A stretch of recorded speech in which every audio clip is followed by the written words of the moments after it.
नमस्कार विद्यार्थी मित्रांनो, आज आपण सेट रिलेशन या चॅप्टरमध्ये सेटच्या काही बेसिक कन्सेप्ट आहेत त्या समजून घेऊ.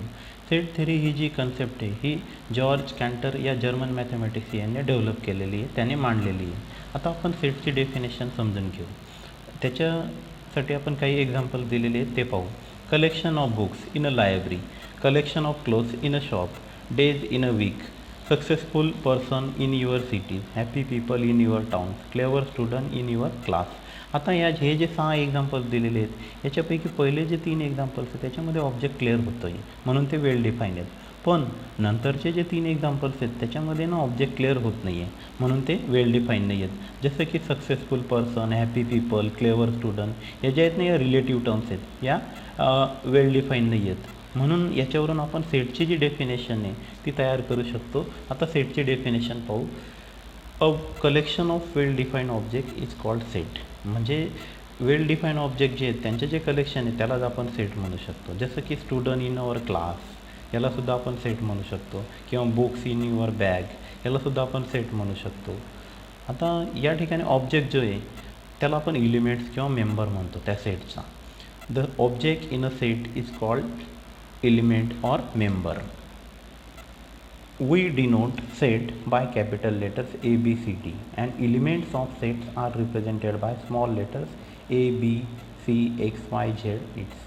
म्हणजे सेट जो आहे ना तो कॅपिटल लेटर्सने डिनोट केला जातो आणि त्याचे जे एलिमेंट्स आहेत ते स्मॉल लेटर्सने डिनोट केले जातात. If X is an element of set A, we write this X belongs to A and read as X belongs to capital A. म्हणजे जर X हा सेट एचा एलिमेंट असेल तर त्याला आपण असं लिहू शकतो की एक्स बिलॉंग्स टू ए, आणि त्याला वाचताना आपण एक्स बिलॉंग्स टू ए असं वाचू शकतो. If X is not an element of set A, आणि जर एक्स हा सेट एचा एलिमेंट नसेल तर तो आपण असं लिहू शकतो x does not belongs to a, आणि त्याला रीड करताना x does not belongs to a असं रीड करू शकतो. आता त्याच्यासाठी एक एक्झाम्पल दिलेलं आहे. 0 belongs to W, where W is a set of whole number, and 0 does not belongs to N, where N is a set of natural number. म्हणजे natural नंबरमध्ये 0 येत नाही परंतु होल नंबरमध्ये 0 येतो, म्हणून आपण याला असं लिहू शकतो 0 belongs to W and 0 does not belongs to N. Representation of set. There are 2 methods of representing a set. Set represent करण्याच्या 2 मेथड्स आहेत. त्याच्यापैकी पहिली मेथड आहे रोस्टर, त्यालाच आपण टेब्युलर मेथड म्हणतो किंवा लिस्ट मेथड म्हणतो. In this roster method we list all elements of set A within a curly bracket and separated by the elements by common. म्हणजे या मेथडमध्ये आपण एलिमेंट्स हे लिस्टप्रमाणे लिहितो आणि ते कर्ली ब्रॅकेटमध्ये लिहितो, आणि प्रत्येक एलिमेंट हा सेपरेट करताना आपण कॉमनचा यूज करतो. For example, state the set using roster method. C is a set of all vowels in English alphabets.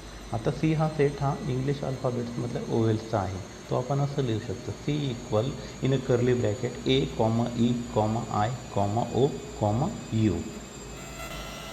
आता सेकंड मेथड आहे सेट बिल्डर मेथड, त्यालाच आपण रूल मेथड म्हणतो. In the set builder method we describe the elements of set by specifying the property which determine the elements of set uniquely.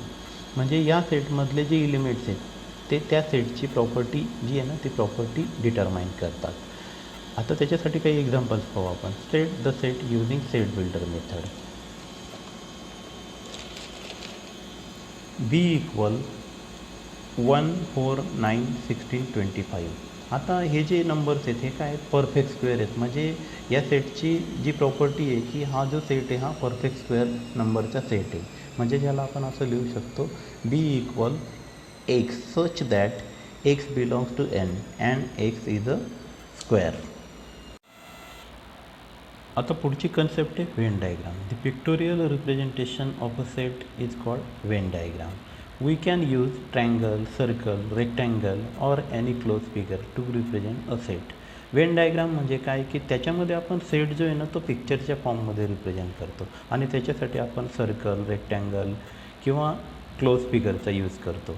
आता त्याच्यासाठी आपण काही examples पाहू. In a Venn diagram the elements of set are shown by points. आणि Venn डायग्राममध्ये element जो आहे त्याची जी पोझिशन आहे ती एका पॉईंट्सने शो केली जाते, पॉईंट्स दाखवून ते शो केले जातात. A equal 1 2 3, B equal ABCDEF and C equal 4 5 6 हे जे 3 सेट दिलेले आहेत आपल्याला. आता याचं आपण पिक्टोरियल रिप्रेझेंटेशन आहे ते पाहू. आता त्याच्यासाठी पहिला जो सेट आहे तो रिप्रेझेंट करण्यासाठी मी या शेपचा यूज केला, सर्क्युलर शेप म्हणजे OL शेपचा यूज केला. A 1 2 3 आणि त्याच्यापुढे मी डॉट रिप्रेझेंट केलेले आहेत. ते डॉट जे आहेत ना ते काय रिप्रेझेंट करतात, ते एलिमेंटची पोझिशन. तसंच सेकंडमध्ये आपण रेक्टँगल यूज केलेला आहे, ABCDEF त्याच्यापुढे डॉट ठेवलेला आहे, ते त्याची पोझिशन डिनोट करतात. आता C सेट आपण ट्रायंगलने यूज केलेला आहे, 4 5 6. या ठिकाणी आपण एखादी इनक्लोज फिगर पण यूज करू शकतो. पुढची कन्सेप्ट आहे number of element of a set. आता एखादा सेट आहे त्याच्यामध्ये जेवढे एलिमेंट्स असतील ते झाले त्याचे नंबर्स आणि ते आपण A ने दाखवतो. जसं की A हा सेट आहे, ए सेटमध्ये 5 2 3 4 हे जे 4 एलिमेंट्स आहेत म्हणजे याच्यामध्ये टोटल नंबर किती आले, A equal 4. And A is also called the cardinality of a set A. त्यालाच आपण कार्डिनॅलिटी ऑफ सेट ए सुद्धा म्हणू शकतो. नेक्स्ट पॉईंट आहे टाईप्स ऑफ सेट. त्याच्यामध्ये पहिला टाईप्स आहे empty set. A set containing no element is called an empty set or null set and is denoted by the symbol phi or empty curly bracket or void set. आता empty set म्हणजे काय की ज्या सेटमध्ये एकही element नसेल त्याला आपण एम्प्टी सेट म्हणतो. आता त्याच्यासाठी एक एक्झाम्पल दिलेलं आहे, A equal in a curly bracket x such that x belongs to N where x lies between 1 to 2 equal empty set. म्हणजे बघा 1 आणि 2मध्ये असं एकही नंबर नाही आहे नॅचरल नंबर, म्हणून तो आपण एम्प्टी सेटने डिनोट करतो. आणि त्याच्यामध्ये जर एम्प्टी सेट असेल तर 0 एलिमेंट असतील, म्हणून A इक्वल 0 असं याला लिहू शकतो. सेकंड टाईप आहे singleton set. A set containing only one element is called singleton set. म्हणजे ज्या सेटमध्ये एकच एलिमेंट असेल त्याला आपण सिंगलटन सेट म्हणतो. त्याच्यासाठी एक एक्झाम्पल दिलेलं आहे, let A B the set of all integer which are neither positive nor negative. म्हणजे ए हा सेट सर्व इंटिजरचा आहे पण ते कसे पॉझिटिव्ह पण नाही आहेत आणि निगेटिव्ह पण नाही आहेत, म्हणजे तो काय आला 0, म्हणून A equal in a curly bracket 0 आणि A आपण लिहू शकतो 1. थर्ड टाईप आहे finite set. A set which contain finite number of object is called finite set. म्हणजे ज्या सेटमधले नंबर्स आपण काउंट करू शकतो, मोजू शकतो, त्याला फायनाईट सेट असं म्हणतात. उलट इनफायनाईट सेट म्हणजे काय की ज्या सेटमधले एलिमेंट्स आपण काउंट करू शकत नाही किंवा मोजू शकत नाही त्याला इनफायनाईट सेट म्हणतात. For example set of letters in the word math. आता मॅथ या लेटर्समध्ये मॅथ हा जो वर्ड आहे याच्यामध्ये 4 लेटर्स आहेत. Therefore A equal in a curly bracket M, A, T, H आणि आला 4, म्हणून A हा फायनाईट आहे कारण की आपण हे लेटर्स काउंट करू शकतो. आता नेक्स्ट टाईप जो आहे तो म्हणजे इनफायनाईट सेट.